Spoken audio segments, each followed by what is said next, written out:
Subscribe कीजिए इस carry animation future channel को और देखिए हर हफ्ते एक दिल दहला देने वाली हॉरर स्टोरी।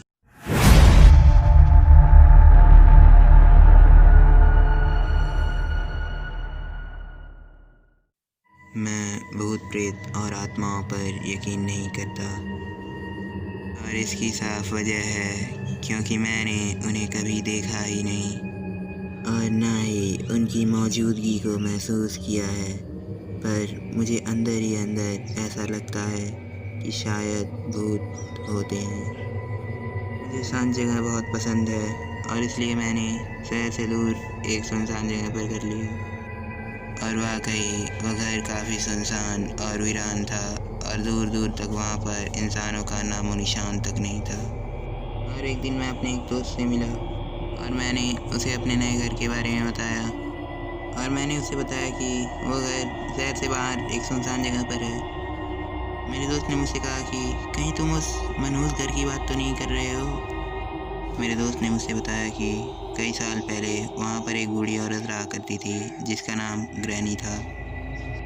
और कुछ लोगों का कहना है कि ग्रैनी एक डायन थी जो बच्चों का शिकार करती थी। और जब लोगों को ये बात पता चली तो उन्होंने ग्रैनी को उस घर में जलाकर मार दिया।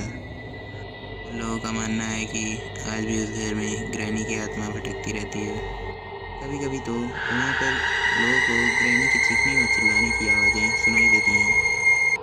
और जो भी उस घर में गया आज तक जिंदा लौट कर नहीं आया। तो मैं भी तुम्हें सलाह देता हूँ कि जितना जल्दी हो सके उस घर को छोड़कर हमेशा हमेशा के लिए वहाँ से चले जाओ, क्योंकि उस घर में रहना खतरे से खाली नहीं। मैंने उसे कहा कि स्टूपिड, मैं इन बातों पर यकीन नहीं करता, ये सब केवल मनगढ़ंत कहानियाँ हैं। और ये कहकर मैं वहाँ से अपने घर आ गया। पर कुछ दिनों बाद मुझे वहाँ पर अजीब सा लगने लगा। रात में मेरे कमरे का दरवाज़ा अपने आप खुल जाता था और रात में जानवरों की वो खौफनाक आवाज़ें मेरे दिल को दहला देती थीं। और एक रात जब मैं सोया हुआ था तो किसी औरत के रोने की आवाज़ से मेरी आँख खुल गई। दरअसल वो रोने की आवाज़ स्टोर रूम से आ रही थी। और जब मैं स्टोर रूम के अंदर गया तो ये हैरान कर देने वाली बात थी, क्योंकि वहाँ पर कोई भी नहीं था। मैं उस स्टोर रूम से निकलने ही वाला था कि मेरी नज़र स्टोर रूम में रखी कुर्सी पर गई। उसे मैं एक लगातार देखे जा रहा था कि अचानक वो कुर्सी अपने आप हिलने लगी और ये खौफनाक नज़ारा देखकर मेरे रोंगटे खड़े हो गए और मैं तुरंत उस स्टोर रूम से बाहर निकल गया। और अभी कुछ लम्हा ही बीता था कि मेरे घर की डोरबेल बजी और जब मैंने दरवाज़ा खोला तो मैंने देखा कि वहाँ पर मेरा दोस्त फारूक खड़ा था। मैंने उससे उसके आने की वजह पूछी, पर अचानक उसने मुझसे कहा कि क्या तुम्हें वो आवाज़ सुनाई दी? मैंने उससे कहा कि कैसी आवाज़, तुम किस आवाज़ की बात कर रहे हो? वो आवाज़ जो उस कमरे से आ रही है। मैं उस कमरे की तरफ देखने लगा और जब मैंने सामने देखा तो मैं ये देखकर हैरान रह गया कि वहाँ पर फारूक तो था ही नहीं। मैंने कहा कि फारूक यार मजाक मत करो, मुझे पता है कि तुम मुझे डराने की कोशिश कर रहे हो और प्लीज़ यार जहाँ पर छुपे हो वहाँ से बाहर आ जाओ। मुझे लगा कि शायद फारूक उस स्टोर रूम में छिपा है। स्टोर रूम के अंदर पहुँचने के बाद जो नज़ारा मैंने देखा उससे मेरे रोंगटे खड़े हो गए। और जब मैंने नीचे फर्श पर देखा तो वहाँ पर फारूक की लाश पड़ी हुई थी। और जैसे ही मेरी नज़र सामने की तरफ गई मेरा पूरा शरीर डर से कांपने लगा।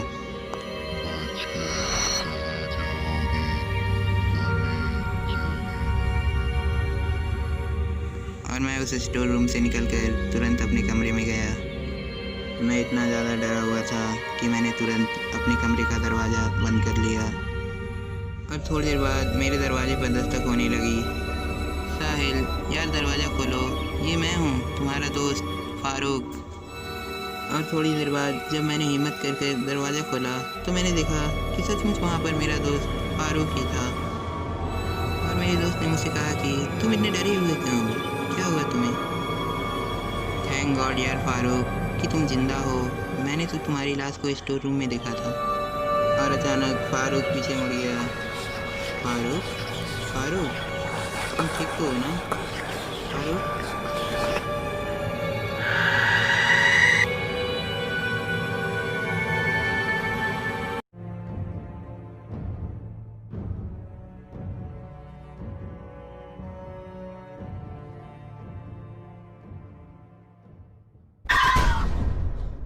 हाय एवरीवन, आई होप कि वीडियो अच्छा लगा होगा तो प्लीज़ यार लाइक कर दो। और चैनल पे नए हो तो प्लीज़ यार चैनल को सब्सक्राइब कर लो, साथ ही साथ नोटिफिकेशन बेल को भी दबा लेना ताकि लेटेस्ट वीडियोस की नोटिफिकेशन तुम तक पहुंच सके सबसे पहले। तो अब मैं आपसे बात करूंगा अगली वीडियो में, तब तक के लिए बाय।